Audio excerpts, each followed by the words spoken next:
Hello students, कैसे हो सभी? I hope you all are fine. आज इस वीडियो में हम देखेंगे कि ऑपरेशंस ऑन मैट्रिसेस किस तरीके से अप्लाई हो सकता है, यानी कि कौन कौन से ऐसे ऑपरेशन है जो यूज में आ सकते हैं। First operation is addition, second is subtraction and third is multiplication.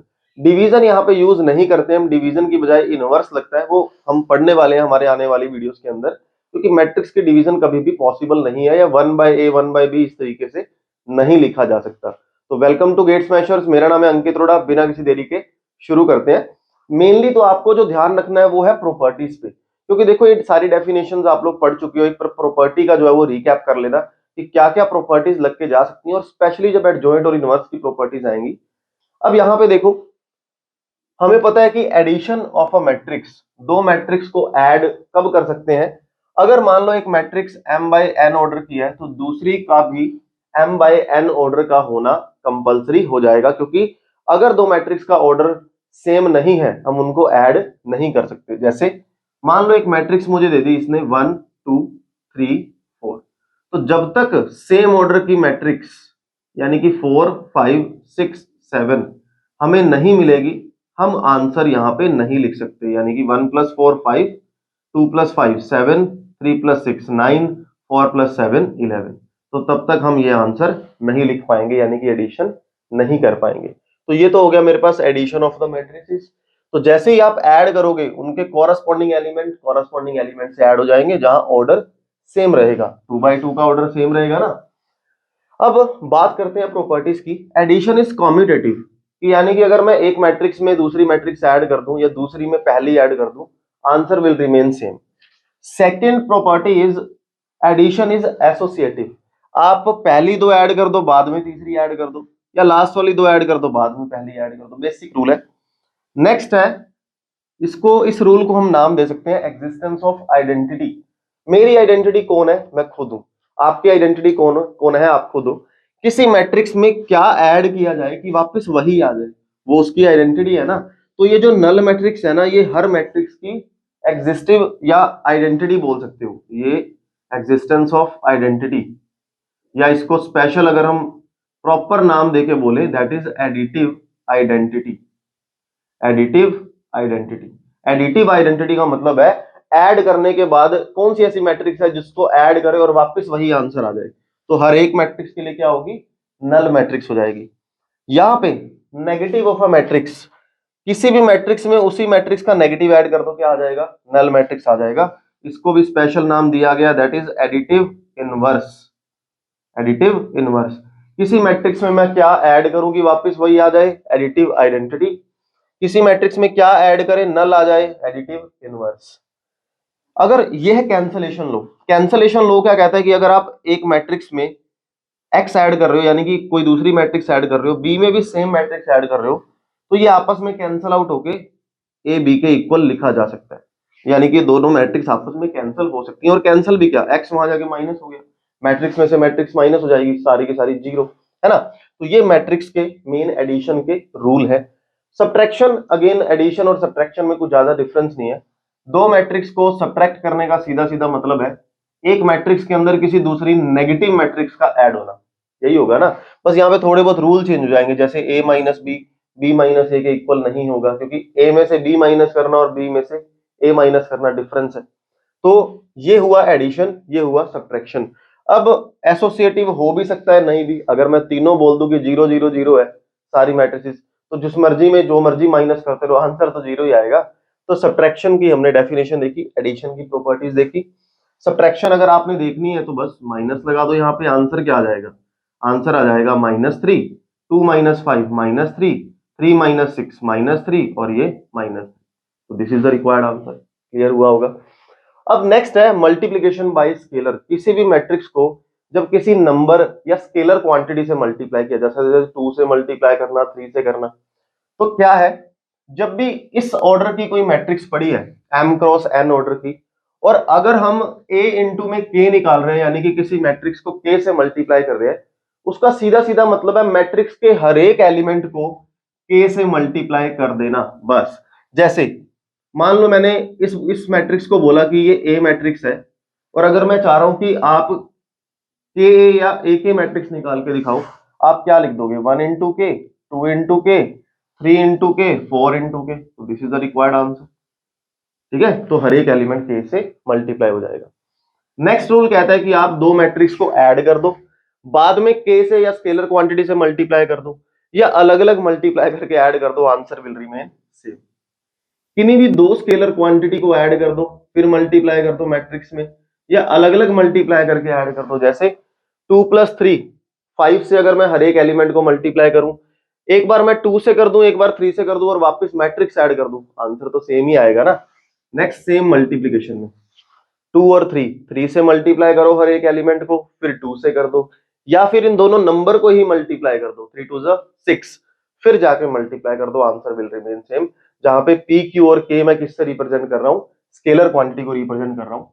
Minus के से मल्टीप्लाई करना या -2 से मल्टीप्लाई करना, सीधा मतलब है हर एक एलिमेंट को -2 से करना। तो वही बात है, के को -a मैट्रिक्स से मल्टीप्लाई करो या -k को a से करो, बात तो एक है। तो छोटे छोटे रूल्स हैं।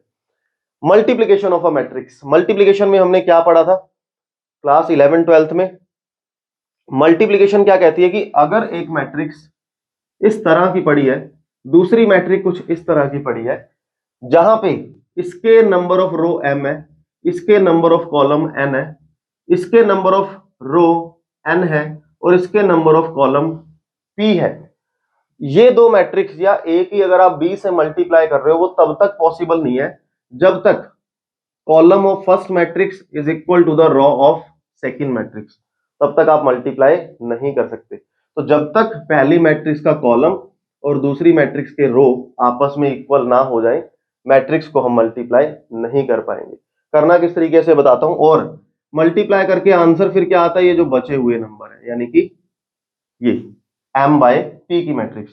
तो जब ए बी मैट्रिक्स को मल्टीप्लाई किया जाएगा, एक और मैट्रिक्स बनेगी जिसका ऑर्डर क्या होगा, m क्रॉस p। एक एग्जांपल से समझते हैं। मान लो एक मैट्रिक्स है 1 2 3 4, इसका ऑर्डर क्या है, 2/2 की मैट्रिक्स है। हम 2/1 की मैट्रिक्स लेते हैं एक बार, जैसे 2 3, दो रो है 3 कॉलम है। मल्टीप्लाई करते किस तरीके से है, हमें पता है कि 2/3 की मैट्रिक्स बनने वाली है, और मल्टीप्लाई 2/1 है ना, एक ही कॉलम है, और मल्टीप्लाई पॉसिबल है क्योंकि number of column number of row के इक्वल है। 2/1 की मैट्रिक्स बनने वाली है तो इस तरह के कुछ एलिमेंट आने वाले हैं, है ना। और करते कैसे थे हम पहले, फर्स्ट रो को उठा लो, फर्स्ट कॉलम को उठा लो, क्या हो जाएगा 1 × 2 2 plus 3 × 2 6, that is 7। Basic rule तो पता है, एक छोटा सा रिकैप ही कर रहे हैं हम लोग। नेक्स्ट एलिमेंट कैसे बनेगा, 3 × 2 6 प्लस 4 3 12, 6 + 12 इज 18। अब अगर मैं बड़ी मैट्रिक्स की हेल्प लेता हूं, मान लो यहां पे मैं एक और एंट्री कर दूं, फॉर एग्जांपल मैंने यहां पे एक और एंट्री कर दी, जैसे कि 2 3 या 2 7 कर दो, चलो। अब ये 2/2 की मैट्रिक्स है, अब बनेगी भी 2/2 की मैट्रिक्स। कैसे, फर्स्ट रो फर्स्ट कॉलम 2 + 6 7 हो गया। Again first row second column, जब तक रो खत्म नहीं हो रही हमारी ये वाली, 1 × 2 2 प्लस 14 दैट इज 15, 2 + 14 16 हो जाएगा। Second row first column 3 2 6 + 12 that is 18, 3 2 6 + 28 28 आ रहा है ना, 6 + 28 दैट इज 34। तो ऑब्वियस ही बात है 2/2 की मैट्रिक्स बनेगी। ठीक है, तो ये मल्टीप्लिकेशन भी हमने सीखा था छोटी क्लासेस के अंदर।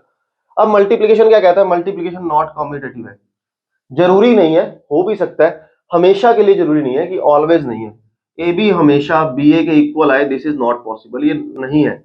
अब अगर मैं इसी का एग्जांपल ले लूं, मान लो एक मैट्रिक्स 3/2 की है और एक मैट्रिक्स 2/4 की है, ठीक है।